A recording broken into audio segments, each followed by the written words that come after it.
Un servizio sperimentale attuato con i bus extraurbani di Bus Italia consente ai passeggeri di recarsi da Rovigo a Rosolina Mare caricando a bordo la propria bicicletta.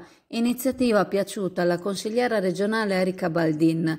Il surplus sul prezzo del biglietto per il servizio è di soli 3 euro e la prenotazione del posto la si fa grazie a un'app.